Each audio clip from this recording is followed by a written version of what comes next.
Ну, погодка, а? Только рыбку ловить. А рыбы здесь нет. Практически нет. Кузьмич, ты в жизни не поверишь, что ты в родных местах заблудился. Рыба есть. Ловить надо уметь. Ну, за родину. Скотина! Ты что тут делаешь? Я ж тебе говорил, я рыбу приехал ловить, понимаешь? Большую рыбу, понимаешь? Кузьмич! В какой сарай мы водку сгрузили? Может, добровольно садимся, а? Не писай веревку. Ну, прощай. Вы как последние ослы оставили водку. Вы ничего не забыли. А водку вы оставили. Михалыч, что смотришь? Режь давай! Кузьмич! Здесь червей почти нет. Копай, копай! Тут его много! А может, у тебя тут и русалки водятся? Или еще кто-нибудь? Стоп, машина! Эй, стоп, машина! Отдать концы! Послушай, Кузьмич! Водка — это уникальнейшее изобретение нашего народа. Это не просто крепкий напиток в ряду других. Это то, что нас всех объединяет и сдерживает от окончательного распада.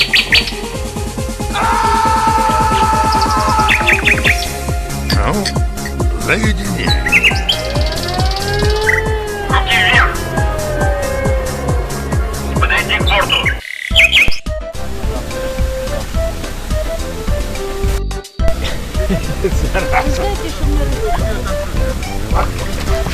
Ты очень внимательно пахнет.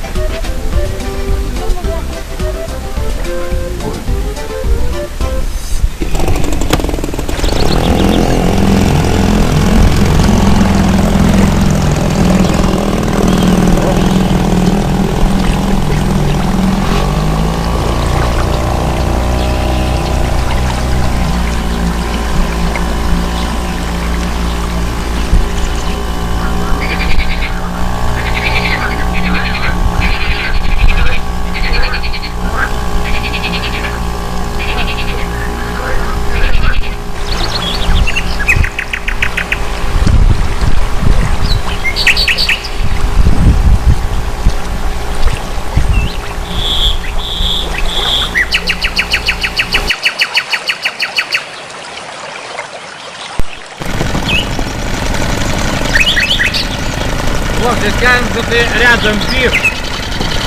На берегу снимал. Так газонную чуть-чуть, и что?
процесс.